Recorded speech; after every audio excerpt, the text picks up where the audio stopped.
nejaké zámysly, som už hovoril v úvode, rozberá sa tu aj určitá diskusia, čo sa týka garantovania, áno, tak myslím si, že ste všetko počuli. Našou snahou je samozrejme, aby tí študenti doštudovali, no to je našim prvoradým cieľom a vytvoríme preto všetko a urobíme preto všetky kroky, aby sa to tak stalo.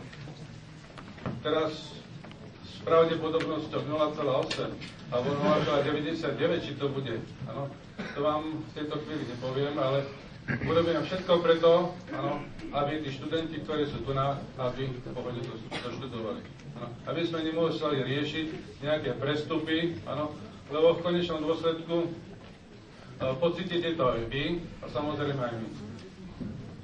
Čiže reakcie, návrhy ste počuli, myslím si, že môžete si urobiť obraz, áno, či sa tu niečo robí, alebo v minulosti niečo robilo, áno, či sú urobené kroky, alebo tie kroky smerujú nejaké náprave, alebo nie. Ďakujem, ale ja som sa pýtal, že aká je možnosť, že sa bude vlastne ďalej príjmať na druhý stupeň.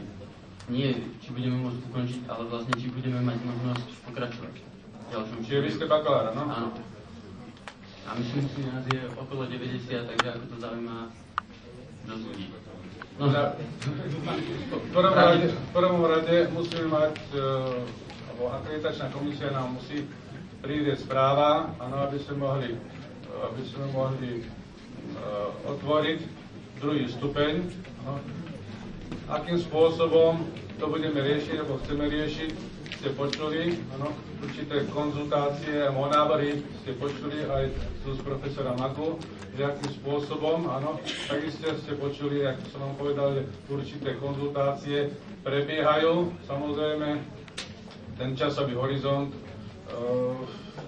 kedy sa dozvieme, alebo kedy bude určité stanovisko, je pravdepodobne ten mesiac, kedy budeme vedieť bližšie. Vlastne povedalo sa, že akreditačná komisia bude zasadať niekedy v apríli, ak sa nemýlim. Áno. Ako dlho oni majú na vyjadrenie? 150 minút.